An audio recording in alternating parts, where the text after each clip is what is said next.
പ്രിയപ്പെട്ട സത്യവിശ്വാസികൾ, വിശുദ്ധ ഖുർആനിൽ യാ അയ്യുഹല്ലദീന ആമനു എന്നാരംഭിക്കുന്ന ആയത്തുകളിൽ 4-ാമത്തെ ആയത്ത് സൂറത്തുൽ ബഖറയിലെ 178-ാമത്തെ ആയത്താണ്. അഊദു ബില്ലാഹി മിനശ് ശൈത്വാനിർ റജീം. യാ അയ്യുഹല്ലദീന ആമനു കുതിബ അലൈക്കുമുൽ ഖിസാസു ഫിൽ ഖത്ലാ الحر بالحر والعبد بالعبد والأنثى بالأنثى فمن عفي له من أخيه شيء فاتباع بالمعروف وأداء إليه بإحسان ذلك تخفيف من ربكم ورحمة فمن اعتدى بعد ذلك فله عذاب أليم. ഈ ആയത്തിൽ ഖിസാസുമായി ബന്ധപ്പെട്ട് അഥവാ കൊലപാതകം നടത്തിയാൽ ഒരു മുസ്ലിം മറ്റൊരു മുസ്ലിമിനെ വധിക്കുന്ന സന്ദർഭത്തിൽ വേണമെന്നുകൊണ്ട്, അബദ്ധത്തിലല്ല അറിഞ്ഞുകൊണ്ട് തന്നെ കൊല ചെയ്യുന്നതിൽ നടപ്പിലാക്കേണ്ട തുല്യ ശിക്ഷയുമായി ബന്ധപ്പെട്ട് ഇറങ്ങിയ ആയത്താണ്. യാ അയ്യുഹല്ലദീന ആമനു, ഈ സത്യവിശ്വാസികളെ എന്ന് വിളിച്ചു പറയുകയാണ്. കുതിബ അലൈക്കുമുൽ ഖിസാസു ഫിൽ ഖത്ലാ, കൊലപാതകത്തിൽ കൊല നടത്തുന്ന വിഷയത്തിൽ നിങ്ങളുടെ മേലെ തുല്യ ശിക്ഷ നടപ്പിലാക്കണമെന്ന് നിയമമാക്കുന്നു. കുത്തിബ എന്ന് ഉദ്ദേശിക്കുന്നത് നിർബന്ധമാക്കുന്നു എന്നുള്ള അർത്ഥത്തിലാണ്. ഇവിടെ ഖിസാസ് എന്ന് പറഞ്ഞാൽ തുല്യ ശിക്ഷ എന്നെല്ലാം പറയാം. അതായത് കൊലപാതകത്തിന് തിരിച്ച് വധശിക്ഷ നടപ്പിലാക്കുക, അതാണ് നിർബന്ധം എന്നല്ല അതിൻ്റെ ഉദ്ദേശം. നീതിപൂർവമായിട്ടുള്ള സമത്വത്തിലുള്ള ഒരു ശിക്ഷ നടപ്പിലാക്കണം എന്നതാണ്. ഈ ആയത്ത് ഇറങ്ങാനുള്ളൊരു കാരണം എന്താണെന്ന് വെച്ച് കഴിഞ്ഞാൽ, ഈ കൊലപാതകത്തിന് പകരം കൊല നടപ്പിലാക്കുക എന്നുള്ളത് അന്ന് അറബികളിലും അതുപോലെ അഹ്ലുൽ കിതാബുകാർക്കിടയിലുമെല്ലാം നടപ്പിലുണ്ടായിരുന്ന ശിക്ഷാക്രമം തന്നെയാണ്. പക്ഷെ അവർ അതിൽ പല രീതിയിലുള്ള കൃത്രിമം കാണിച്ചിരുന്നു. ഉദാഹരണത്തിന്, അവരുടെ കൂട്ടത്തിൽ ഉന്നതിയിലുള്ള ഒരാളെ താഴ്ന്ന നിലവാരത്തിലുള്ള ഒരാൾ വധിക്കുകയാണ് എങ്കിൽ അതിന് പകരമായി ഒന്നിൽ കൂടുതൽ ആളുകളെ വധിച്ചിരുന്നു. അതുപോലെ ഒരു അടിമ വേറെ ആരെങ്കിലും കൊല്ലുകയാണെങ്കിൽ അടിമയുടെ ഉടമയെ, യജമാനനെ വധിച്ചിരുന്നു. അല്ലെങ്കിൽ ഒരു സ്ത്രീ വേറെ ആരെങ്കിലും കൊന്നതിലാണെങ്കിൽ ആ സ്ത്രീയുടെ ഭർത്താവിനെയോ അല്ലെങ്കിൽ അടുത്ത കുടുംബക്കാരെയോ പകരം വധിച്ചിരുന്നു. അല്ലെങ്കിൽ വലിയ ഉന്നത സ്ഥാനത്തുള്ള ആളുകൾ താഴ്ന്ന നിലയിലുള്ള ആളുകളെ വധിച്ചിട്ടുണ്ടെങ്കിൽ എന്തെങ്കിലും കാര്യങ്ങളൊക്കെ പറഞ്ഞ് അത് ആ ശിക്ഷ നടപ്പിലാക്കാതെ ഒഴിവാക്കിയെടുക്കുമായിരുന്നു. അങ്ങനെ നീതിയിലല്ല ആ ഒരു നടപടി അവിടെ നടത്തിയിരുന്നത്. അപ്പോൾ അല്ലാഹു സുബ്ഹാനഹു വ തആല ആ വിഷയത്തിൽ കൃത്യമായിട്ടുള്ള നീതിപൂർവമുള്ള ശിക്ഷ നടപ്പിലാക്കണം എന്ന് പറഞ്ഞുകൊണ്ടാണ് ഈ ആയത്ത് ആരംഭിക്കുന്നത്. ഇതിൽ ഫിൽ ഖത്ല, കൊലപാതകത്തിന്റെ വിഷയത്തിലാണ് പ്രത്യേകമായി പറയുന്നത്. നമുക്കറിയാം, ഇസ്ലാമിൽ വ്യക്തിപരമായിട്ടുള്ള മനുഷ്യൻ എന്ന് പറഞ്ഞു കഴിഞ്ഞാൽ അവൻ പ്രകൃതിയ വാലിമുൻ ജാഹിലുമാണ് എന്ന് അല്ലാഹു സുബ്ഹാനഹു വ തആല അറിയിച്ചിട്ടുള്ള കാര്യമാണ്. അവൻ അക്രമം ചെയ്യുന്നവനും വിഡ്ഢിയായിട്ടുള്ളവനുമാണ്.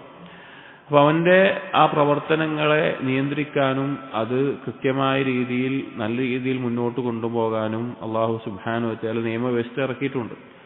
അതിൽ വ്യക്തിപരമായി അവൻ ചെയ്യുന്ന തെറ്റുകളുണ്ട്, അള്ളാഹുവിനോട് ചെയ്യുന്ന തെറ്റുകളുണ്ട്, മറ്റുള്ള സൃഷ്ടികളോട് ചെയ്യുന്ന തെറ്റുകളുണ്ട്. അള്ളാഹുവിനോട് ചെയ്യുന്ന തെറ്റുകളിലും അതുപോലെ തന്നെ വ്യക്തിപരമായ തെറ്റുകളിലും അവന് തൗബ ചെയ്യാനും അതുപോലെയുള്ള കാര്യങ്ങൾക്ക് അവസരം അള്ളാഹു നൽകിയിട്ടുണ്ട്.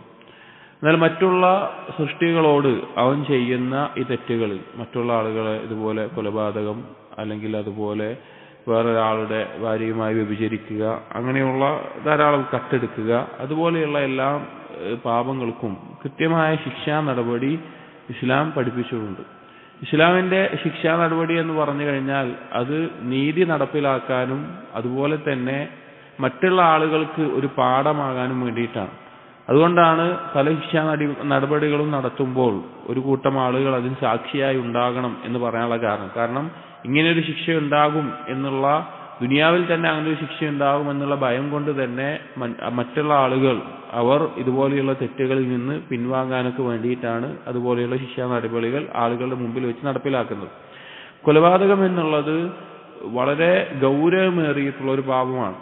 വളരെ ഗൗരവത്തിൽ എണ്ണിയിട്ടുള്ള 3 പാപങ്ങളിൽ ധാരാളമുണ്ട്. എന്നാൽ ശിർക്ക്, അള്ളാഹുവിൽ പങ്കു ചേർക്കുന്നത് കഴിഞ്ഞാൽ ഏറ്റവും ഗൗരവമുള്ള പാപമായിട്ട് ഖുർആനിൽ നിന്നും ഹദീസിൽ നിന്നും അതുപോലെ തന്നെ സ്വഹാബികളുടെ വാക്കുകളിൽ നിന്നും അവർ മനസ്സിലാക്കിയതിൽ നിന്നും പറഞ്ഞിട്ടുള്ളത് കൊലപാതകമാണ്. പിന്നെ വ്യഭിചാരം. കൊലപാതകം എന്നുള്ളത് അതിന്റെ ഗൗരവം കൂട്ടുന്നൊരു കാര്യം എന്താണെന്ന് വെച്ച് കഴിഞ്ഞാൽ, ദുനിയാവിൽ അതിനവൻ പകരം ശിക്ഷ ലഭിച്ചാലും അവന് പരലോകത്ത് അതിന്റെ പേരിൽ ഒരു ഉത്തരം പറയേണ്ടി വരും എന്നുള്ളതാണ്. അതായത് ബാക്കിയുള്ള ഒരു പാപം ദുനിയാവിൽ ശിക്ഷ ലഭിച്ചു കഴിഞ്ഞാൽ പരലോകത്ത് തന്നെ ഒഴിവാകും. പക്ഷെ കൊലപാതകത്തിന്റെ വിഷയത്തിൽ എന്താണെന്ന് വെച്ച് കഴിഞ്ഞാൽ കൊല്ലപ്പെട്ടവൻ അവിടെ നീതി കിട്ടിയിട്ടില്ല. ഒരാളെ കൊന്നു, അവന് പകരം ഇവനെ കൊന്നു എന്ന് വിചാരിക്കുക, അല്ലെങ്കിൽ കുടുംബക്കാർ പകരം ദിയ വാങ്ങി ബ്ലഡ് മണി വാങ്ങിയിട്ട് ഇവന് പുറത്തു കൊടുത്തു, ഒഴിവാക്കി കൊടുത്തു വിചാരിക്കുക. പക്ഷെ എന്നാലും ആ കൊല്ലപ്പെട്ടവന് ഹക്ക് അവിടെ ലഭിക്കാതെ അവിടെ കിടക്കുകയാണ്. അതുകൊണ്ട് തന്നെ പരലോകത്ത് ആ കൊല്ലപ്പെട്ടവന് നീതി ലഭിക്കുക എന്നൊരു കാര്യമുണ്ട്. തൗബ ചെയ്ത് മടങ്ങിയാൽ പോലും, പണ്ഡിതന്മാർ പറഞ്ഞു, ഈ കൊലപാതകി തൗബ ചെയ്ത് മടങ്ങിയാൽ പോലും പരലോകത്ത് ഇവന്റെ മുമ്പിൽ ഇവന്റെ ഹക്ക് വീട്ടി കൊടുക്കുന്നതിൽ ഒരു കാരണം അവിടെ ഉണ്ട്. പണ്ഡിതന്മാർ പറഞ്ഞത് അല്ലാഹു തആല നീതിമാനാണ്, ഇവന്റെ തൗബയോടും അതുപോലെ തന്നെ കൊല്ലപ്പെട്ടവനുള്ള അവകാശത്തിനോടും നീതിപൂർവ്വം അല്ലാഹു സുബ്ഹാനഹു വ തആല അവിടെ വിധി കൽപ്പിക്കുമെന്നതാണ്. അപ്പൊ അത്രയും ഗൗരവമുള്ള ഒരു കാര്യമാണ് അള്ളാഹു സൃഷ്ടിച്ച അള്ളാഹുവിന്റെ ഒരു അടിമയെ രക്തം ചീന്തുക, വധിക്കുക എന്നുള്ളത്. അപ്പൊ ആ കൊലപാതകത്തിൽ ഏറ്റവും മാതൃകാപരമായിട്ടുള്ള നീതിപൂർവമായിട്ടുള്ള ശിക്ഷാ നടപടിയാണ് ഇസ്ലാം പഠിപ്പിച്ചിട്ടുള്ളത്. അതിൽ പറയാണ്, അൽ ഹർറു ബിൽ ഹർരി വൽ അബ്ദു ബിൽ അബ്ദി വൽ ഉൻസാ ബിൽ ഉൻസാ. ഒരു സ്വതന്ത്രനായ വ്യക്തി അവന് പകരം സ്വതന്ത്രനായ വ്യക്തി തന്നെ കൊല്ലപ്പെടണം. അടിമക്ക് പകരം അടിമ, സ്ത്രീക്ക് പകരം സ്ത്രീ. അതായത് നാം നേരത്തെ പറഞ്ഞല്ലോ, അവിടെ നടന്നിരുന്ന രീതിയിൽ പല രീതിയിൽ വ്യത്യാസത്തിൽ നടന്നിരുന്നു. ഒരു അടിമ കൊല്ലപ്പെട്ടാൽ അടിമയുടെ യജമാനെ കൊല്ലുക, അല്ലെങ്കിൽ ആ രീതിയിലല്ല. അല്ലെങ്കിൽ ഒരു സ്ത്രീ ആണ് കൊലപാതകിയെങ്കിൽ അവളുടെ ഭർത്താവിനെയോ വേറെ കുടുംബക്കാരെയോ കൊല്ലുക എന്നുള്ളത്. അപ്പോൾ തുല്യമായ രീതിയിൽ നടത്തണം എന്നിവിടെ പറയുകയാണ്. ഇതിൽ ഒരു സ്ത്രീക്ക് പകരം സ്ത്രീ എന്നാണ് പറഞ്ഞിട്ടുള്ളത്. ഒരു സ്ത്രീയെ കൊന്നതിന് സ്ത്രീയെ. അപ്പോൾ പുരുഷൻ സ്ത്രീയെ കൊന്നാലോ, അല്ലെങ്കിൽ സ്ത്രീ പുരുഷനെ കൊന്നാലോ, അല്ലെങ്കിൽ ഒരു അടിമ സ്വതന്ത്രനായ ആളെ കൊന്നാലോ, സ്വതന്ത്രനായ ആൾ അടിമയെ കൊന്നാലോ, അങ്ങനെയുള്ള ഒരുപാട് ചർച്ചകൾ ഈ ഒരു ഖിസാസുമായി ബന്ധപ്പെട്ട ഫിഖ്ഹിൽ ഹദ്ദിന്റെയും ജിനായാത്തിന്റെ എല്ലാം ബാബുകളുണ്ട്, അതിൻ്റെതായ ബാബുകളുണ്ട്. അതിൽ ധാരാളം ചർച്ചകളുണ്ട്. അതിൽ അടിമക്ക് പകരം ഒരടിമയെ കൊന്നു, അതിന് പകരം ഒരു സ്വതന്ത്രനായ കൊല്ലാൻ പറ്റുമോ ഇല്ലയോ എന്നുള്ളതിൽ അഭിപ്രായ വ്യത്യാസമുണ്ട്. അതുപോലെ ഒരു ഉപ്പ മകനെ കൊന്നു കഴിഞ്ഞാൽ ഉപ്പനെ പകരം കൊല്ലാൻ പറ്റുമോ ഇല്ലയോ എന്നതിൽ ചർച്ചകളുണ്ട്. അങ്ങനെ ധാരാളം ചർച്ചകളുണ്ട്. ഇവിടെ അതിലേക്ക് നമ്മൾ കിടക്കുന്നില്ല. ഇവിടെ ഖിസാസ് നടപ്പിലാക്കുക എന്നുള്ളത് തുല്യ ശിക്ഷ നടപ്പിലാക്കണം. അതിൽ ഒന്നാമത്തേത് പകരം ഒരാളെ കൊന്നു കഴിഞ്ഞാൽ അതിന് പകരം അവനെ വധശിക്ഷ നടപ്പിലാക്കുക എന്നുള്ളതാണ്. പക്ഷെ അത് മാത്രമല്ല വീണ്ടും അല്ലാഹു സുബ്ഹാനഹു വ തആല ചില ഓപ്ഷൻസ് നൽകിയിട്ടുണ്ട്. ഫമൻ ഉഫിയ ലഹു മിൻ അഖീഹി ഷൈഉൻ. ഇനി ആരെങ്കിലും ആ കൊലപാതകിയായിട്ടുള്ള വ്യക്തിക്ക് വിട്ടുവീഴ്ച ചെയ്തു കൊടുക്കാൻ ഉദ്ദേശിക്കുകയാണ് എങ്കിൽ അതിന് അങ്ങനെ ഒരു അവസരമുണ്ട്. ഉദാഹരണത്തിന് ഒരാൾ വേറൊരാളെ കൊന്നു, അപ്പൊ ആ കൊല്ലപ്പെട്ട ആളുടെ കുടുംബാംഗങ്ങൾക്ക്, വലിയന് ഉത്തരവാദിത്തപ്പെട്ട ആളുകൾക്ക് ഈ കൊലപാതകിക്ക് വേണമെങ്കിൽ വിട്ടുവീഴ്ച ചെയ്തു കൊടുക്കാം. പകരം ദിയ വാങ്ങിയിട്ട് ബ്ലഡ് മണി വാങ്ങിയിട്ട് വിട്ടുവീഴ്ച ചെയ്തു കൊടുക്കാനുള്ള അവസരം കൊടുത്തിട്ടുണ്ട്. അതാണ് അല്ലാഹു തആല അടുത്ത് പറയുന്നത്. അങ്ങനെ ആരെങ്കിലും ചെയ്യുന്നുണ്ട് എങ്കിൽ അല്ലാഹു തആല അതിന് ഒരു പ്രോത്സാഹനം നൽകുന്നുമുണ്ട്. ശിക്ഷ നടപ്പിലാക്കാം, അത് അവകാശമാണ്. എന്നാൽ വിട്ടുവീഴ്ച ചെയ്തു കൊടുക്കാനും അവിടെ അവസരമുണ്ട്. ഈ ആയത്തിൽ ശ്രദ്ധിക്കേണ്ട ഒരു കാര്യം, കൊലപാതകിയെ പറ്റി പറയുമ്പോഴും അല്ലാഹു തആല പറഞ്ഞത് ഫമൻ ഉഫിയ ലഹു മിൻ അഖീഹി എന്നാണ്. അതായത് നമ്മുടെ ഉപ്പാനെ ഒരാൾ കൊന്നു, ആ കൊലപാതകിയെ പറ്റിയിട്ട് അള്ളാഹ് പറയുന്നത് അവന്റെ സഹോദരന് അവൻ വിട്ടുവീഴ്ച ചെയ്ത് കൊടുക്കുകയാണെങ്കിൽ, കൊലപാതകിയാണ് സഹോദരൻ എന്ന് പറയുന്നത്. ഈ ഒരു കാര്യത്തെ പറ്റി പണ്ഡിതന്മാർ പറഞ്ഞു, കൊലപാതകം എന്നുള്ളത് വലിയ പാപമാണ്, പക്ഷെ അവനെ ഈമാനിൽ നിന്ന് പുറത്താക്കുന്നില്ല. ഉഖുവത്തുൽ ഈമാൻ അവിടെ നിലനിർത്തിക്കൊണ്ടാണ് അല്ലാഹു തആലയോട് പറഞ്ഞിട്ടുള്ളത്. അഥവാ ഒരാൾ കൊലപാതകം ചെയ്തുകൊണ്ട് അവൻ കാഫിറായി പോകുന്ന അവസ്ഥ ഇല്ല, അവൻ മുസ്ലിമാണ് എന്നുള്ളത് അറിയിക്കുന്ന കാര്യമാണ്. അതുപോലെ ഈമാനിന്റെ സഹോദര്യ ബന്ധം അവിടെ നിലനിർത്തിക്കൊണ്ടാണ് അല്ലാഹു സുബ്ഹാനഹു വ തആല ഇവിടെ പറഞ്ഞിട്ടുള്ളത്. അപ്പൊ ആർക്കെങ്കിലും അതുപോലെ വിട്ടുവീഴ്ച ചെയ്തു കൊടുക്കണം, അവന് പുറത്തു കൊടുക്കണമെന്നുണ്ടെങ്കിൽ ഫത്തിബാഉം ബിൽ മഅറൂഫ്, മാന്യമായ നിലക്കുള്ള ദിയ അവനിൽ നിന്ന് ആവശ്യപ്പെടാവുന്നതാണ്. ഇവിടെ മഅറൂഫ് എന്ന് പറഞ്ഞു കഴിഞ്ഞാൽ ഒരു നാട്ടിൽ അല്ലെങ്കിൽ ആ സാഹചര്യത്തിൽ അറിയപ്പെടുന്ന ഒരു കാര്യമാണ്. അന്ന് കാലത്തുണ്ടായിരുന്നത് 100 ഒട്ടകങ്ങളെയാണ് ദിയയായിട്ട് വാങ്ങിയിട്ടുണ്ടായിരുന്നത്. അപ്പൊ വാങ്ങുന്ന സമയത്ത് ബിൽ മഅറൂഫ് എന്ന് പ്രത്യേകം പറയാനുള്ള കാരണം, കൊലപാതകിക്ക് നൽകാൻ സാധിക്കാത്ത അല്ലെങ്കിൽ കൊലപാതകിയുടെ കുടുംബത്തിന് നൽകാൻ സാധിക്കാത്ത വളരെ വലിയ ഒരു രീതിയിൽ ഒരു കാര്യം ആവശ്യപ്പെടുകയൊന്നുമില്ലാതെ മാന്യമായി എന്താണോ ആ നാട്ടിൽ ഉള്ളത് ദിയയായിട്ട് വാങ്ങുന്നത് അത് ആവശ്യപ്പെടണമെന്നാണ് ഇവിടെ ഉദ്ദേശിക്കുന്നത്. വഅദാഉൻ ഇലൈഹി ബിഇഹ്സാൻ, ഇവിടെ ഉദ്ദേശിക്കുന്നത് ആ നൽകേണ്ട ആൾ കൊലപാതകി ആ നൽകുന്നത് കൃത്യമായി നൽകുകയും വേണം. അതായത് ആ ചോദിക്കുന്നത് മാന്യമായ നിലക്കുള്ള ഒരു കാര്യമായിരിക്കണം. ആ നൽകുന്നത് കൃത്യമായി അത് നൽകുകയും ചെയ്യണം. അതിലൊരു വീഴ്ചയോ അല്ലെങ്കിൽ മറ്റുള്ള കുറവുകളോ വരുത്തരുത്. എന്നിട്ട് അള്ളാഹു പറയാണ് ദാലിക തഖ്ഫീഫും മിർ റബ്ബിക്കും വറഹ്മ. ഇത് അള്ളാഹു സുബ്ഹാനഹു വ തആലയിൽ നിന്ന് നിങ്ങളുടെ റബ്ബിൽ നിന്നുള്ള ഒരു ഇളവും കാരുണ്യവുമാണ് എന്നാണ്. കാരണം ആലോചിച്ച് നോക്കിയും കൃത്യമായി ഒരാൾ കൊന്നതിന് മറ്റൊരാൾ കൊല്ലണം എന്നുള്ള ശിക്ഷ നടപ്പിലാക്കുക എന്നാണെങ്കിൽ പലപ്പോഴും വേറൊരു അവസരമില്ലാത്ത അവസ്ഥ ഉണ്ടാവുക. പക്ഷെ ഇവിടെ ആ കൊല്ലപ്പെട്ട വ്യക്തിയുടെ കുടുംബം ചിലപ്പോ വളരെയധികം ദാരിദ്ര്യത്തിലോ കഷ്ടപ്പാടിലോ ആയിരിക്കും. അപ്പോൾ പകരം മറ്റാളെ കൊന്നുകൊണ്ട് ഇവർക്ക് വേറൊന്നും ഭൗതികമായിട്ട് ഈ ഒരു വ്യക്തി മാത്രമായിരിക്കും വരുമാന മാർഗം അങ്ങനെ എന്തെങ്കിലും ഉണ്ടാവുക. അപ്പോൾ ഇവർക്ക് വേറൊരു കാര്യം ഉണ്ടാവില്ല.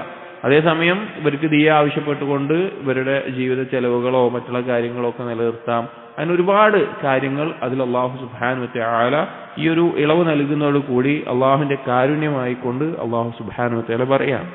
എന്നിട്ട് അള്ളാഹു തആല ആയത്ത് അവസാനിപ്പിക്കുന്നത് ഫമൻ ഇഅ്തദാ ബഅദ ദാലിക്. ഇതിന് ശേഷവും ആരെങ്കിലും അതിര് കവിയുകയാണെങ്കിൽ, അതായത് കൊലപാതകയിൽ നിന്ന് അവരിൽ നിന്ന് ദിയ വാങ്ങിയിട്ട് അവന് വിട്ടുവീഴ്ച ചെയ്ത് കൊടുത്തതിന് ശേഷവും പിന്നെയും അവനെതിരെ ഏതെങ്കിലും രീതിയിൽ അതിക്രമം ചെയ്യുകയോ അല്ലെങ്കിൽ അവന് പകരം വേറൊരാളെ വധിക്കുകയോ അല്ലെങ്കിൽ ഏതെങ്കിലും രീതിയിൽ ഉപദ്രവം ചെയ്യുകയോ ആ രീതിയിലെല്ലാം വീണ്ടും ചെയ്യുകയാണെങ്കിൽ ഫലഹു അദാബുൻ അലീം, അവർക്ക് വേദനയേറിയ ശിക്ഷയുണ്ട് എന്ന് അല്ലാഹു തആല ഓർമ്മപ്പെടുത്തുകയാണ്. അപ്പോൾ ഇസ്ലാമിന്റെ നിയമങ്ങൾ അതിന്റെ ഒരു മനുഷ്യർക്ക് ഏറ്റവും നന്മയായിട്ടുള്ള നിയമങ്ങളാണ്. ഇസ്ലാമിന്റെ ഏത് നിയമം നോക്കിയാലും ഒരു മനുഷ്യനെ സംരക്ഷിക്കപ്പെടേണ്ട പ്രധാനപ്പെട്ട കാര്യങ്ങളെല്ലാം സംരക്ഷിക്കുന്ന നിയമങ്ങൾ മാത്രമാണ് ഇസ്ലാമിലുള്ളൂ. ചില ആളുകൾ ഈ വധശിക്ഷ നടപ്പിലാക്കുന്നത് അതുപോലെയുള്ള കാര്യങ്ങളൊക്കെ ഒരു പഴഞ്ചൻ പ്രാകൃത നിയമങ്ങളാണ് എന്ന് പറഞ്ഞ് ചില നാടുകളിൽ ഉണ്ടായിരുന്നത് അവർ ഒഴിവാക്കുകയും പിന്നീട് അവർക്ക് വീണ്ടും കൊണ്ടുവരേണ്ടി വരികയും ചെയ്യുന്നതൊക്കെ കണ്ടിട്ടുണ്ട്. യഥാർത്ഥത്തിൽ ഇതുപോലെയുള്ള നിയമങ്ങൾ ഉണ്ടാകുമ്പോൾ, അതായത് ഒരാളെ കൊന്നാൽ തിരിച്ചു ഞാൻ വധിക്കപ്പെടും, അല്ലെങ്കിൽ അതുപോലെയുള്ള ഗൗരവമുള്ള കാര്യമുണ്ട്, അത് ആളുകൾ കാണുന്നു, ആളുകൾക്ക് അത് ബോധ്യപ്പെടുന്നു, അതിനെ ഭയപ്പെട്ടുകൊണ്ട് ഒരാൾ അവന്റെ ജീവിതത്തെ ശ്രദ്ധിക്കാൻ സ്വാഭാവികമായിട്ടും കാരണമാകും. എന്നാൽ ഒരു രാജ്യത്തിലെ നിയമം എത്ര ആളുകളെ കൊന്നാലും അല്ലെങ്കിൽ കൊലപാതകം നടത്തിയാലും കുറച്ചു കാലം കഴിഞ്ഞാൽ അവന് സുഖമായി ജീവിക്കാം, സ്വതന്ത്രമായി ജീവിക്കാം, ഒരു കുഴപ്പമില്ല, ആ നിലക്കുള്ള ഒരു നിയമവ്യവസ്ഥയാണെങ്കിൽ അവിടെ കുറ്റകൃത്യങ്ങൾ കൂടുക മാത്രമേ ഉള്ളൂ. ഇസ്ലാമിന്റെ നിയമം കൊണ്ട് മാത്രമാണ്. കാരണം അല്ലാഹു സുബ്ഹാനഹു വ തആലയാണ് സൃഷ്ടാവ്, മനുഷ്യനെ സൃഷ്ടിച്ചത്. അപ്പൊ മനുഷ്യന്റെ പ്രകൃതിയുള്ള ദുൽമും ജഹലും എല്ലാം നിയന്ത്രിക്കാൻ എന്താണ് അവന് നിയമവ്യവസ്ഥ ആവശ്യം വേണ്ടത് എന്നുള്ളത് അള്ളാഹുവിന് മാത്രമേ അറിയുള്ളൂ. അതുകൊണ്ട് ആ നിയമത്തിൽ മാത്രമാണ് മനുഷ്യന് ഖൈറുള്ളൂ, മനുഷ്യന് നന്മയുള്ളൂ, മനുഷ്യന്റെ ജീവിതത്തിന് ഏറ്റവും നല്ല രീതിയിൽ ജീവിക്കാൻ സാധിക്കുകയുള്ളൂ എന്ന് അറിയിക്കുന്ന ഒരു കാര്യം കൂടിയാണ്. അതാണ് തൊട്ടടുത്ത ആയത്തിൽ അള്ളാഹു പറഞ്ഞത്. തൊട്ടടുത്ത ആയത്തിൽ അള്ളാഹു പറയാണ് വലക്കും ഫിൽ ഖിസാസി ഹയാത്തുൻ യാ ഉലിൽ അൽബാബ് ലഅല്ലക്കും തത്തഖൂൻ. വലക്കും ഫിൽ ഖിസാസ്, അതായത് നിങ്ങൾക്ക് ഈ ഖിസാസിൽ തുല്യ ശിക്ഷ നടപ്പിലാക്കുന്നതിൽ, ഒരു കൊലപാതകിയെ പകരം കൊല്ലുന്നതിലാവട്ടെ മറ്റുള്ള ആളുകൾ അത് കാണുന്നു, അറിയുന്നു, അതുകൊണ്ട് അവർ അവരുടെ ജീവിതത്തിൽ അതുപോലുള്ള കാര്യങ്ങളിൽ നിന്ന് ശ്രദ്ധിക്കുന്നു. ഇനി അതല്ല ഖിസാസിന് പകരം ദിയ വാങ്ങിയിട്ടാവട്ടെ ആ ആളുകൾക്ക് ആ കുടുംബത്തിന് ജീവിക്കാൻ ആവശ്യമായിട്ടുള്ള ഒരു മാർഗം, ഒരു സമ്പത്ത്, ഒരു വരുമാനം, ആ കാര്യങ്ങൾ അതിലൂടെ ഉണ്ടാകുന്നു. അല്ലാഹു പറയാണ് ആ ഖിസാസിൽ ഹയാത്ത്, നിങ്ങൾക്കൊരു ജീവിതമുണ്ട്, നിങ്ങൾക്കതിൽ ഒരു ജീവിതമുണ്ട് എന്ന് അല്ലാഹു അറിയിക്കാൻ. രണ്ട് രീതിയിലാണെങ്കിലും, ഇപ്പോ തിരിച്ചു കൊലപാതകം കൊല്ലുകയാണെങ്കിലും ദിയ വാങ്ങുകയും എല്ലാം ആ ചിന്തിക്കുന്ന ആളുകൾക്ക്, ബുദ്ധിയുള്ളവരെ, നിങ്ങൾക്കൊരു ജീവിതമുണ്ട് എന്ന് പറഞ്ഞ് ലഅല്ലക്കും തത്തഖൂൻ, നിങ്ങൾ അള്ളാഹുവിനെ സൂക്ഷിക്കുന്നവരാകാനാണ് എന്ന് പറഞ്ഞുകൊണ്ട് അല്ലാഹു സുബ്ഹാനഹു വ തആല തൊട്ടടുത്ത ആയത്തിൽ ഈ കാര്യത്തെ പറയുന്നത്. അപ്പോൾ ഇസ്ലാമിന്റെ നിയമങ്ങളുടെ ഒരു ഭംഗിയും അതിന്റെ കൃത്യതയും അതുകൊണ്ടുണ്ടാകുന്ന മസ്ലഹത്തുകളും ഒരു നിയമത്തിനും, ഒരു വ്യക്തിയുടെയോ രാജ്യത്തിന്റെയോ പ്രസ്ഥാനത്തിന്റെയോ മറ്റൊരാളുടെയും നിയമത്തിന് ഇസ്ലാമിന്റെ നിയമങ്ങൾ പോലൊരു നിയമത്തെ കൊണ്ടുവരാൻ സാധിച്ചിട്ടില്ല, സാധിക്കുകയുമില്ല. അടുത്ത ആയത്ത് അഞ്ചാമത്തേത് സൂറത്തുൽ ബഖറയിലെ 183-ാമത്തെ ആയത്താണ്. അല്ലാഹു സുബ്ഹാനഹു വ തആല പറഞ്ഞു യാ അയ്യുഹല്ലദീന ആമനൂ കുതിബ അലൈക്കുമുസ് സിയാം കമാ കുതിബ അലല്ലദീന മിൻ ഖബ്ലിക്കും ലഅല്ലക്കും തത്തഖൂൻ. ഈ ആയത്തിൽ നോമ്പുമായി ബന്ധപ്പെട്ട് നോമ്പ് നിർബന്ധമാക്കപ്പെട്ടിട്ടുള്ള വിഷയം അറിയിക്കുന്ന ആയത്താണ് സൂറത്തുൽ ബഖറയിലെ 183-ാമത്തെ ആയത്ത്. അതിൽ അല്ലാഹു സുബ്ഹാനഹു വ തആല പറഞ്ഞു യാ അയ്യുഹല്ലദീന ആമനൂ, മുഅ്മിനീങ്ങളെ, സത്യവിശ്വാസികളെ, കുതിബ അലൈക്കുമുസ് സിയാം, നിങ്ങൾക്കിതാ നോമ്പ് നിർബന്ധമാക്കുന്നു, കമാ കുതിബ അലൽ ലദീന മിൻ ഖബ്ലിക്കും, നിങ്ങളുടെ മുൻപുള്ളവർക്ക് നിർബന്ധമാക്കിയതുപോലെ, ലഅല്ലക്കും തത്തഖൂൻ, നിങ്ങൾ തഖ്വയുള്ളവരാകാൻ വേണ്ടി. ഇവിടെ നോമ്പ് നിർബന്ധമാക്കി എന്നുള്ളതിൽ, മുൻഗാമികളെ പോലെ നോമ്പ് നിർബന്ധമാക്കി എന്നതിൽ ചില പണ്ഡിതന്മാർ പറഞ്ഞു അതുകൊണ്ട് ഉദ്ദേശം ഓരോ മാസത്തിലെയും 3 ദിവസം നോൽക്കേണ്ട നോമ്പും അതുപോലെ തന്നെ ആശൂറ മുഹറം 10 നോമ്പുമാണ് ഉദ്ദേശം എന്ന് ചില പണ്ഡിതന്മാർ ഇതിന് വിശദീകരിക്കുന്നിടത്ത് പറഞ്ഞിട്ടുണ്ട്. എന്നാൽ തൊട്ടടുത്ത് വരുന്ന ആയത്തുകളിൽ 185 മുതലുള്ള ആയത്തുകൾ ഷഹ്ർ റമളാനുമായി ബന്ധപ്പെട്ട കാര്യങ്ങൾ പറയുന്നത് കൊണ്ട് കൂടുതൽ ശരിയായിട്ടുള്ളത് റമളാനിൽ നിർബന്ധമാക്കപ്പെട്ട നോമ്പിനെ പറ്റിയാണ് ഇത് ചർച്ച ചെയ്യുന്നത് എന്നാണ്. അപ്പൊ നോമ്പ് എന്നുള്ളത് മുൻഗാമികൾ അഥവാ അല്ലാഹു സുബ്ഹാനഹു വ തആല റസൂലുകളെ നിയോഗിച്ചിട്ടുള്ള ഓരോ സമൂഹത്തിലും അല്ലാഹു തആല നിയമമാക്കിയിട്ടുള്ള ഒരു ഇബാദത്താണ് നോമ്പ്. പ്രഭാതം മുതൽ അഥവാ സൂര്യൻ ഉദിക്കുന്നത് മുതൽ അസ്തമിക്കുന്നത് വരെ ഭക്ഷണപാനീയങ്ങളും അതുപോലെ തന്നെ ഭാര്യാഭർത്തൃ ബന്ധവും എല്ലാം ഒഴിവാക്കിക്കൊണ്ട് അവൻ സ്വന്തത്തെ നിയന്ത്രിച്ച് പിടിച്ചു നിർത്തുക എന്നുള്ളത്. നോമ്പ് എന്ന് പറഞ്ഞാൽ ഇംസാക്കാണ്, പിടിച്ചു നിർത്തുക എന്നുള്ളതാണ് അതുകൊണ്ട് ഉദ്ദേശം. അപ്പോൾ നമ്മളെല്ലാവർക്കും ഇപ്പോൾ റമളാനിലാണ്, നമ്മൾ നോമ്പുകാരാണ്, നമ്മൾ നോമ്പിലായിക്കൊണ്ട് ഇരിക്കുന്ന ആളുകളാണ്. നോമ്പിനെ കുറിച്ച് നമുക്കറിയാം. അപ്പോൾ ആ ഒരു ഇബാദത്ത് മുൻഗാമികളിലും ഉണ്ടായിരുന്നു. ഓരോ റസൂലുകളിലും അല്ലാഹു തആല ഓരോ നിയമം ശറഅക്കുമ്പോൾ അതിലാക്കിയിട്ടുള്ളതാണ് നോമ്പ്. അവസാനം ഈ ആയത്തിൽ അല്ലാഹു തആല പറയുന്നത് ലഅല്ലക്കും തത്തഖൂൻ, നിങ്ങൾ തഖ്വയുള്ളവരാകാൻ വേണ്ടിയിട്ട് എന്നാണ്. ഇവിടെ പണ്ഡിതന്മാർ ഇതിന് വിശദീകരിക്കുന്നിടത്ത് പറഞ്ഞു, തഖ്വയുണ്ടാകാനുള്ള ഏറ്റവും വലിയൊരു കാരണമാണ് നോമ്പ് നോൽക്കുക എന്നുള്ളത്. തഖ്വ എന്ന് പറഞ്ഞാൽ എന്താ? അൽ അമലു ബിതാഅത്തില്ലാ അലാ നൂരിൻ മിനല്ലാഹ് റജാഅ സബാബില്ലാഹ് വതർകി മആസിയല്ലാഹ് അലാ നൂരിൻ മിനല്ലാഹ് ഖീഫത അദാബില്ലാഹ്. അല്ലാഹുവിനെ അനുസരിച്ച് സൽക്കർമ്മങ്ങൾ ചെയ്യുക, അല്ലാഹുവിന്റെ പ്രതിഫലം പ്രതീക്ഷിച്ച്, അല്ലാഹു ഹറാമാക്കിയിട്ടുള്ള വിരോധിച്ച കാര്യങ്ങൾ ഒഴിവാക്കുക, അല്ലാഹുവിന്റെ ശിക്ഷയെ ഭയപ്പെട്ട്. അതാണ് തഖ്വ എന്ന് പറഞ്ഞാൽ. അപ്പൊ നമ്മൾ തഖ്വ അല്ലാഹുവിനെ സൂക്ഷിച്ച് അനുസരിച്ച് പാപങ്ങൾ ഒഴിവാക്കി ജീവിക്കണമെങ്കിൽ അതിന് നമ്മെ സഹായിക്കുന്ന, നമുക്ക് പ്രേരകമേകുന്ന ഏറ്റവും വലിയൊരു കാരണമാണ് നോമ്പ്. നമ്മൾ എന്റെ ജീവിതത്തിൽ ഒന്ന് പരിശോധിച്ചാൽ മതി. നമ്മൾ ഒരുപാട് ചില പാപങ്ങളിൽ വീണ്ടും വീണ്ടും വീണു പോകുന്ന ആ ഒരു അവസ്ഥയിലാണ് എങ്കിൽ നോമ്പെടുത്ത് ശീലിച്ചു കഴിഞ്ഞാൽ ആ പാപങ്ങളിൽ നിന്ന് അകലാനും കൂടുതൽ അള്ളാഹുവിനെ അനുസരിക്കാനും അള്ളാഹുവിനെ സൂക്ഷിക്കാനും എല്ലാമുള്ള ഒരു പ്രേരണ സ്വാഭാവികമായിട്ടും നമുക്ക് ഉണ്ടാകുന്നുണ്ട്. കാരണം എന്താണെന്ന് വെച്ച് കഴിഞ്ഞാൽ നോമ്പിൽ നമ്മൾ നമ്മുടെ സ്വന്തത്തെ നല്ല രീതിയിൽ പരിശീലിപ്പിക്കുകയാണ്. ഇപ്പൊ നമുക്ക് ഭക്ഷണം കഴിക്കാൻ ആഗ്രഹമുണ്ട്, നമുക്ക് വെള്ളം കുടിക്കാൻ ആഗ്രഹമുണ്ട്, താല്പര്യം ഉണ്ടാകും. അതുപോലെ ഹലാലായിട്ടുള്ള കാര്യങ്ങൾ അതിനോടുള്ള താല്പര്യം ഉണ്ടാകും. പക്ഷേ അല്ലാഹു സുബ്ഹാനഹു വ തആല ഒരു കുറച്ച് സമയം അത് ഒഴിവാക്കണം, ഒരു രാവിലെ മുതൽ വൈകുന്നേരം വരെ അത് നിങ്ങൾ പിടിച്ചു നിൽക്കണം എന്ന് പറയുമ്പോൾ അതിന് നമ്മൾ തയ്യാറാവുകയാണ്. എന്നാൽ നമ്മുടെ ജനനം മുതൽ മരണം വരെയുള്ള സമയം പരലോകത്തെ വെച്ച് നോക്കുകയാണെങ്കിൽ അത് ഒരു ദിവസത്തിന്റെ അത്ര പോലും ഉണ്ടാവില്ല. ഇപ്പൊ നമ്മൾ ഫജ്ർ മുതൽ മഗ്രിബ് വരെയുള്ള ഓരോ ദിവസം ഉണ്ടല്ലോ, ആ ദിവസം നമുക്ക് തോന്നുന്ന സമയമുണ്ടല്ലോ. പരലോകത്തെത്തിയിട്ട് നമ്മൾ ജനിച്ച ദിവസം മുതൽ മരണം വരെയുള്ള ദിവസം നോക്കിക്കഴിഞ്ഞാൽ നമ്മുടെ ദുനിയാവിലെ ഒരു ദിവസത്തിന്റെ ഫജ്ർ മുതൽ മഗ്രിബ് പോലെ ഉണ്ടാവില്ല. അല്ലാഹു തആല പറഞ്ഞ എന്താ?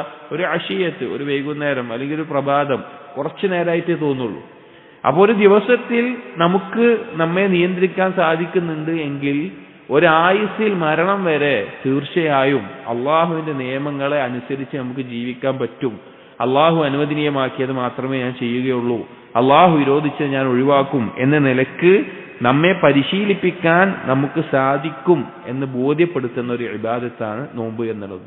അതുപോലെ തന്നെ നോമ്പിനെ പറ്റി നബി സല്ലല്ലാഹു അലൈഹി വസല്ലം പറഞ്ഞത് തന്നെ വിജാഉൻ, ഒരു സംരക്ഷണ പരിചയാണ്, ഒരു സംരക്ഷണമേകുന്ന കാര്യമാണ്. കാരണം പിശാച് മനുഷ്യന്റെ രക്തം ഓടുന്ന ഏതൊരു സ്ഥലങ്ങളിലൂടെയും സഞ്ചരിക്കുമെന്ന് പറഞ്ഞിട്ടുണ്ട്.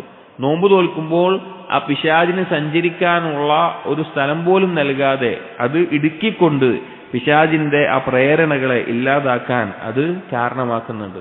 നോമ്പ് നോൽക്കുന്ന ആളുകൾ അവർക്ക് പാപങ്ങളിൽ നിന്ന് അകലാൻ പറ്റും, അവർക്ക് ദേഹേച്ഛകളിൽ നിന്ന് പിടിച്ചു നിർത്താൻ പറ്റും, അവർക്ക് നല്ല സ്വഭാവങ്ങൾ ഉണ്ടാകും, അവർക്ക് ദൃഷ്ടി താഴ്ത്താൻ സാധിക്കും, അതുപോലെ തന്നെ കൂടുതൽ ഇബാദത്തുകൾ ചെയ്യാൻ സാധിക്കും, അള്ളാഹുവിനോട് ഇഖ്ലാസ് വർദ്ധിക്കാൻ കാരണമാകും, അതുപോലെ അള്ളാഹുവിനോർത്ത് കരയാൻ കാരണമാകും. അവരുടെ തഫക്കും ഖുർആൻ ഓതുമ്പോൾ അത് ചിന്തിക്കുമ്പോൾ അവർക്ക് ചിന്തിക്കാനുള്ള ശേഷി കൂടും, തഫക്കുറിനുള്ള ശേഷി കൂടും. അങ്ങനെ ധാരാളം കാര്യങ്ങൾ നോമ്പുമായി ബന്ധപ്പെട്ട് നമുക്ക് നോമ്പിന്റെ നേട്ടങ്ങളായി മനസ്സിലാക്കാൻ സാധിക്കും. അപ്പോൾ അതെല്ലാം നോമ്പ് കൊണ്ട് ലഭിക്കുന്നത്, ഇതെല്ലാം യഥാർത്ഥത്തിൽ നമ്മെ തഖ്വയിലേക്ക് നയിക്കുന്ന കാര്യമാണ്. അതുപോലെ ഈ തഖ്വ എന്നുള്ളത് കൊണ്ട് നേട്ടമായിട്ട് ഉലമാക്കൾ വിശദീകരിച്ച മറ്റൊരു കാര്യം, നല്ല സമ്പന്നതയിലും സുഖസൗകര്യത്തിലും ജീവിക്കുന്ന ആളുകൾ നോമ്പ് നോൽക്കുന്നത് വഴി അവരുടെ ആഗ്രഹങ്ങളും അവരുടെ ഭക്ഷണവും എല്ലാം ഒഴിവാക്കി വിശപ്പെല്ലാം അറിയുന്നത് വഴി ഫുഖറാക്കൾ ദരിദ്രരായി ജീവിക്കുന്ന എപ്പോഴും ഭക്ഷണം ലഭിക്കാതെ പട്ടിണിയിലായി കിടക്കുന്ന ആളുകളുടെ അവസ്ഥ മനസ്സിലാക്കാനും അങ്ങനെ അവരോട് കൂടുതൽ ജൂദ് അവർക്ക് നന്മ ചെയ്യാനും പ്രേരകമാകുന്ന രീതിയിൽ അങ്ങനെയും തഖ്വയുണ്ടാകാൻ നോമ്പ് കാരണമാകുന്നുണ്ട് എന്ന് ഉലമാക്കൾ ഈ ആയത്തിനെ വിശദീകരിക്കുമ്പോൾ പറഞ്ഞു. അപ്പോൾ നോമ്പ് എന്നുള്ളത് വളരെ ശ്രേഷ്ഠമായിട്ടുള്ള ഇബാദത്താണ്. ലാ ഇദ ലഹു എന്നാണ് നബി സല്ലല്ലാഹു അലൈഹി വസല്ലം പറഞ്ഞത്. നോമ്പ് പോലെ അതിനോട് യോജിക്കുന്ന മറ്റൊന്നില്ല. അല്ലാഹു തആല പറഞ്ഞു ഫഅന അജ്സി ബിഹി, ഞാൻ പ്രത്യേകമായി അവർക്ക് പ്രതിഫലം നൽകുന്നതാണ്. അപ്പോൾ നോമ്പ് വളരെ ശ്രേഷ്ഠമായ ഇബാദത്താണ്, തഖ്വയുണ്ടാകാൻ ഏറ്റവും പ്രേരകമേകുന്ന ഒരു ഇബാദത്തുമാണ്.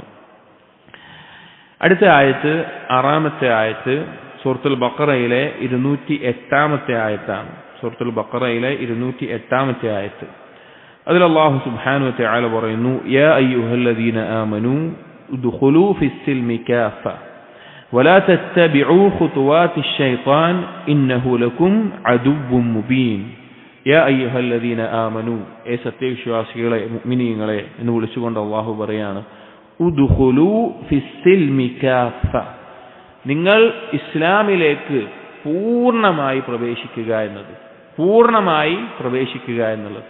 അതായത് ധാരാളം ആളുകളെ കാണാം ഇസ്ലാം എന്ന് പറഞ്ഞു കഴിഞ്ഞാൽ, ഇസ്ലാം എന്നുള്ള പദത്തിന്റെ അർത്ഥം തന്നെ അസ്ലമ യുസ്ലിമു ഇസ്ലാമൻ എന്നാണ്. വഹുവ മുസ്ലിമൻ ഭാഷാപരമായി പറയുകയാണെങ്കിൽ കീഴൊതുങ്ങുക എന്നതാണ്. അസ്ലമ എന്ന് പറഞ്ഞാൽ കീഴൊതുങ്ങുക. പല ആളുകളും ഇസ്ലാം എന്ന് പറഞ്ഞാൽ സലാമാണ്, സമാധാനമാണ്. സമാധാനം എന്നല്ല ഇസ്ലാമിന്റെ അർത്ഥം. ഇസ്ലാം എന്ന് പറഞ്ഞാൽ കീഴൊതുങ്ങുക. സമാധാനം ഉണ്ടത് വേറെ വശം. പക്ഷേ ഇസ്ലാം എന്ന് പറഞ്ഞാൽ കീഴൊതുങ്ങുക എന്നാണ് അർത്ഥം. അള്ളാഹുവിന് കീഴൊതുങ്ങിയവനാണ് മുസ്ലിം. അപ്പോൾ മുസ്ലിം ആവുക എന്ന് പറഞ്ഞാൽ ഉദ്ഖുലൂ ഫിസ്സിൽമി കാഫ, പൂർണ്ണമായി ഇസ്ലാമിലേക്ക് പ്രവേശിക്കുക എന്നാണ് ഉദ്ദേശം. അല്ലാതെ നമുക്ക് ഇഷ്ടമുള്ള കാര്യങ്ങൾ ഇസ്ലാമിൽ നിന്ന് എടുക്കുക, നമുക്ക് ഇഷ്ടമില്ലാത്ത കാര്യങ്ങൾ ഒഴിവാക്കുക, നമുക്ക് താല്പര്യമുള്ള കാര്യങ്ങൾ എടുക്കുക, നമുക്ക് താല്പര്യമില്ലാത്ത ഒഴിവാക്കുക, അതല്ല ഇസ്ലാം എന്ന് പറഞ്ഞാൽ. ഇസ്ലാം എന്ന് പറഞ്ഞാൽ എല്ലാം സ്വീകരിക്കണം. അള്ളാഹുവിന്റെ നിയമങ്ങൾക്ക് മുമ്പിൽ നമ്മുടെ ആഗ്രഹങ്ങളെയും നമ്മുടെ ഇച്ഛകളെയും നമ്മുടെ വീക്ഷണങ്ങളെയും നമ്മുടെ താല്പര്യങ്ങളെയും നമ്മുടെ ബുദ്ധിയെയും എല്ലാം കീഴൊതുക്കിയിട്ട് അള്ളാഹു സുബ്ഹാനഹു വ തആലയും നബി സല്ലല്ലാഹു അലൈഹി വസല്ലമയും പറഞ്ഞതിലേക്ക് സമീഅനാ വ അതഅനാ എന്ന് കീഴൊതുങ്ങുന്നതിനാണ് ഇസ്ലാം എന്ന് പറയാം. അപ്പോൾ ഇന്ന് കാലത്ത് വളർന്നുകൊണ്ടിരിക്കുന്ന വലിയൊരു ഫിത്നയാണത്. ഏത്? ആളുകൾ പൂർണ്ണമായി ഇസ്ലാമിലേക്ക് പ്രവേശിക്കാതെ അവർ ചിലപ്പോൾ നിസ്കരിക്കുന്നുണ്ടാവും, റമദാനിൽ നോമ്പ് വെൽക്കുന്നുണ്ടാവും. ചില ആളുകളുടെ ധാരണ അതാണ് ഇസ്ലാം എന്നാണ്. ഇസ്ലാം എന്ന് പറഞ്ഞാൽ നിസ്കാരം നോമ്പ് മാത്രമാണ്. അവരപ്പുറത്ത് സംഗീതവും കേൾക്കുന്നുണ്ടാകും, സിനിമ കാണുന്നുണ്ടാകും, അല്ലെങ്കിൽ ബാക്കിയുള്ള ഒരുപാട് കാര്യങ്ങളിൽ ഇസ്ലാമിന് നിയമങ്ങളൊന്നും പരിഗണിക്കുന്നുണ്ടാവില്ല, ഹലാലും ഹറാമിലും പരിഗണിക്കുന്നുണ്ടാവില്ല, ബാക്കിയുള്ള വിഷയത്തിലൊന്നുമില്ല.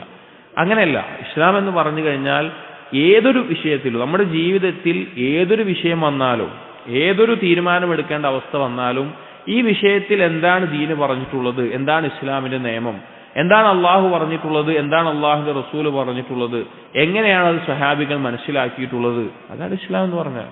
അതാണ് ഇസ്ലാം എന്ന് പറഞ്ഞത്. അപ്പോഴാണ് യഥാർത്ഥത്തിൽ ഇസ്ലാമിന്റെ പരിപൂർണതയിൽ ഒരാൾ എത്തുക. ഇപ്പൊ സ്ത്രീകളെ സംബന്ധിച്ചിടത്തോളം സ്ത്രീകൾ, നിസ്കരിക്കുന്ന സ്ത്രീകൾ, അതുപോലെ തന്നെ നോമ്പ് നോൽക്കുന്നവർ ഒക്കെ ഉണ്ടാവും. എന്നാൽ ഹിജാബിന്റെയോ ഇസ്ലാം പറഞ്ഞിട്ടുള്ള വേഷത്തിന്റെ വിഷയത്തിൽ അവരത് പറയും, അത് കുഴപ്പമില്ല, അത് ഞങ്ങൾക്ക് ഇഷ്ടമുള്ള വേഷം എന്റെ ഇഷ്ടമല്ലേ, എന്റെ വേഷം എന്റെ ഇഷ്ടമല്ലേ, ഞാൻ അതിനനുസരിച്ചിട്ടല്ലേ ജീവിക്കുക. നമ്മൾ മനസ്സിലാക്കേണ്ടത് ആകാശഭൂമികളിലുള്ള എല്ലാവരും തൗഅൻ ഔ കർഹൻ, ഒന്നെങ്കിൽ സ്വന്തം ഇഷ്ടപ്രകാരം അല്ലെങ്കിൽ നിർബന്ധിതനായിട്ട് അള്ളാഹു സുബ്ഹാനഹു വ തആലയ്ക്ക് കീഴൊതുങ്ങിയിട്ടുണ്ട്.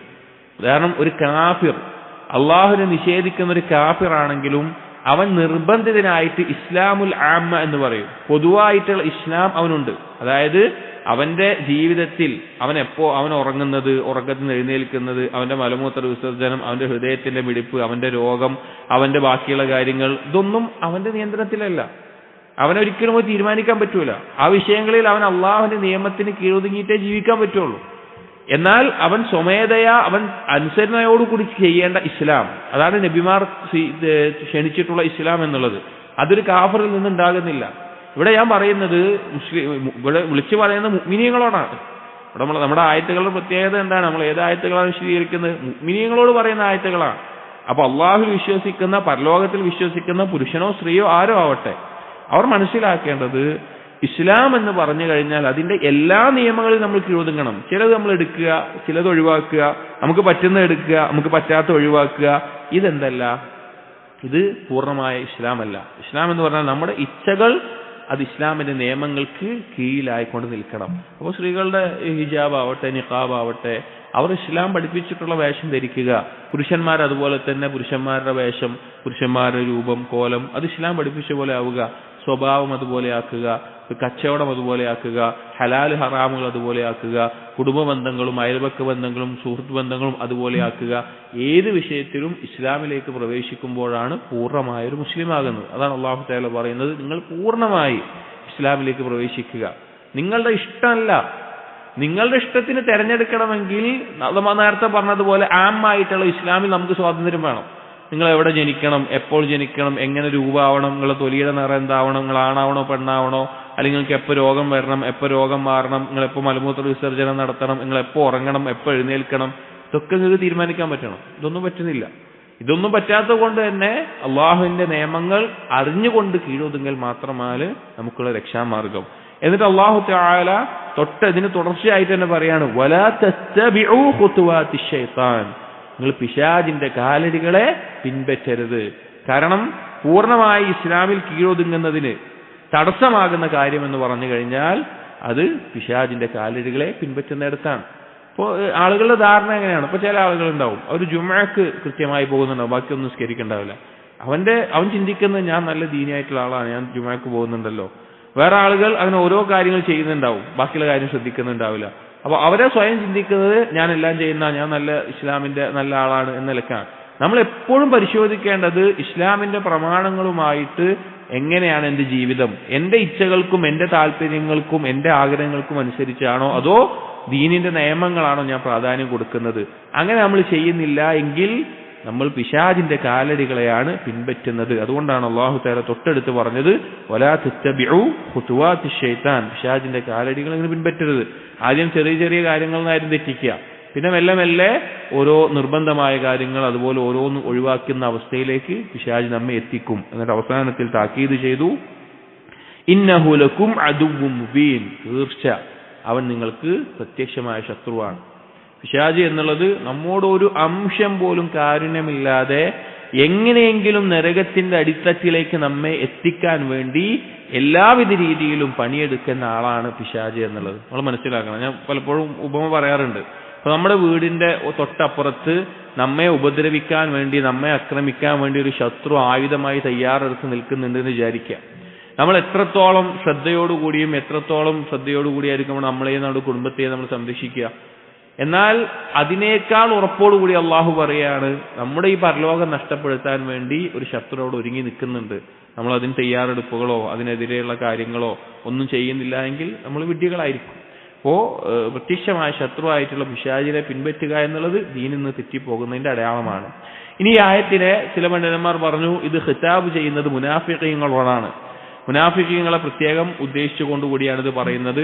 ചിലർ പറഞ്ഞു അഹ്ലി കിതാബുകാരെ കൂടി ഇതിൽ ഉൾപ്പെടുത്തിയിട്ടുണ്ട്. മുഅ്മിനീങ്ങളെ വിളിച്ച് പറഞ്ഞതാണ്, എന്നാലും മുനാഫിഖീങ്ങളെ കൂടി ഉൾപ്പെടുത്തിയിട്ടുണ്ട് അഹ്ലി കിതാബുകാരോട്. കാരണം ചില അഹ്ലി കിതാബുകാർ ഇസ്ലാം സ്വീകരിച്ചതിന് ശേഷവും അവരുടെ മുൻപുണ്ടായിരുന്ന അപ്പൊ യൗമുസ്സബ്തിന് പ്രത്യേകം ഒരു ആദരവ് നൽകുക, അതുപോലെ തന്നെ അങ്ങനെ പല കാര്യങ്ങളും അവരുടെ അന്ന് ദീനിൽ ഉണ്ടായിരുന്ന കാര്യങ്ങളെ അവരെന്ത് ചെയ്യാമായിരുന്നു, അതിന് ഒട്ടകത്തിന്റെ പാല് അവർ ഹറാമായി കണ്ടിരുന്നു. അതുപോലെയുള്ള കാര്യങ്ങളൊക്കെ അവർ ഇസ്ലാമിന് ശേഷവും അവർ പിന്തുടർന്നുകൊണ്ട് അവരോട് കൂടി ഉൾപ്പെടുത്തിക്കൊണ്ടാണ് ഈ ആയത്ത് പറഞ്ഞത് എന്ന് ചില മുഫസ്സിരീങ്ങൾ പറഞ്ഞത് കാണാം.